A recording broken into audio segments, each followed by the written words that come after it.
मन की शांति। किसी गांव में एक साधु रहने आया। साधु ने कठोर तपस्या कर कई सिद्धियां हासिल की थी। इसीलिए साधु जल्दी ही इस गांव में और अगल बगल के गांवों में प्रसिद्ध हो गया। इस गांव के पड़ोसी गांव में एक व्यापारी रहता था। व्यापारी बहुत धनवान था, इसलिए उसके पास किसी भौतिक वस्तु की कोई कमी नहीं थी। लेकिन जैसा होता है ना, हर आदमी कुछ न कुछ कमी महसूस करता ही है। इस व्यापारी को भी मन से शांति नहीं थी। मन से शांति पाने के लिए व्यापारी कई तरह के नुस्खे आजमा चुका था, लेकिन किसी ने भी उसे सफलता नहीं मिली थी। गांव के लोगों से साधु के बारे में काफ़ी प्रशंसा सुनने के बाद व्यापारी ने तय किया कि वह इस साधु से जाकर जरूर मिलेगा और उनसे उसकी समस्या का समाधान मांगेगा।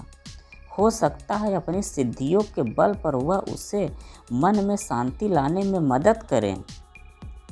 अगले दिन व्यापारी साधु जहाँ रहता था उस कुटिया के पास पहुँच गया। व्यापारी ने अपने मन की सारी बात साधु को अच्छे से बताई।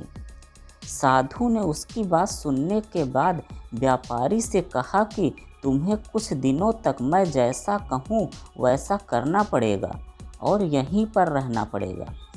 व्यापारी किसी भी तरह मन की शांति पाना चाहता था, इसलिए वह तैयार हो गया। अगले दिन साधु ने व्यापारी से कहा कि आज के दिन तुम बाहर बैठोगे। साधु ने व्यापारी को एक जगह बताई जहाँ पर उसे बैठना था। सूरज चढ़ते ही तेज धूप सेठ पर पड़ने लगी।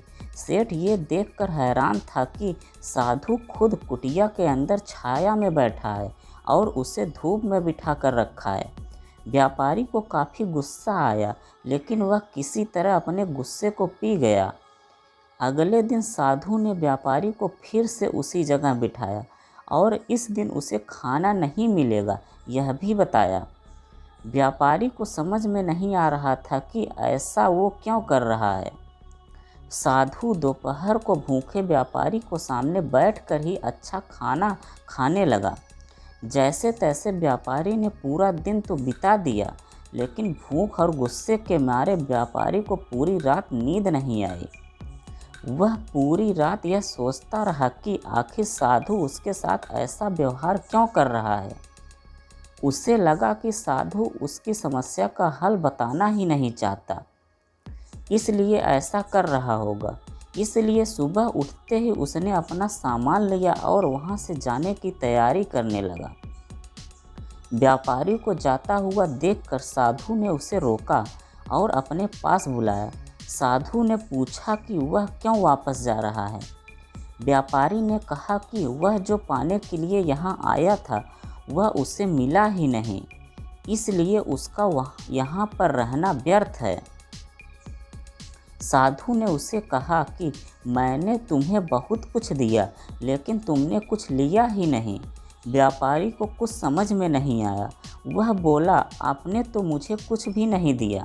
साधु ने कहा कि जब मैं तुम्हें धूप में बिठाकर खुद छांव में बैठा था, तब मेरे सर पर पड़ने वाली छांव तुम्हारे किसी काम की नहीं।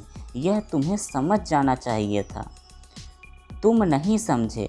तब मैंने तुम्हें भूखा रखा और तुम्हारे सामने अच्छा भोजन खाया, तब भी तुम नहीं समझे कि मेरा खाना खाने से तुम्हारा पेट नहीं भरने वाला है।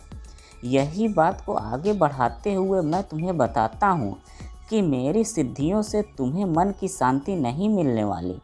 जैसे तुमने अपने परिश्रम से धन, नाम, रुतबा सब कमाया है, वैसे ही तुम्हें अपने मन की शांति भी खुद कमानी होगी। व्यापारी साधु की बात समझ गया और उसने साधु से कहा कि मैं यहाँ किसी ताबीज़ या किसी वस्तु को पाने की आशा से आया था, लेकिन आपने मुझे उससे भी कीमती चीज़ दे दी। उसने साधु को धन्यवाद किया और खुशी खुशी अपने घर वापस लौट गया। हमारे जीवन की परेशानियां हम ही हल कर सकते हैं। हाँ, किसी और से हम उन्हें हल करने का रास्ता ज़रूर जान सकते हैं, लेकिन कोई और व्यक्ति उन्हें हमारे लिए कभी हल नहीं कर सकता है। अगर वीडियो पसंद आया तो चैनल को सब्सक्राइब और ज़्यादा से ज़्यादा शेयर करें।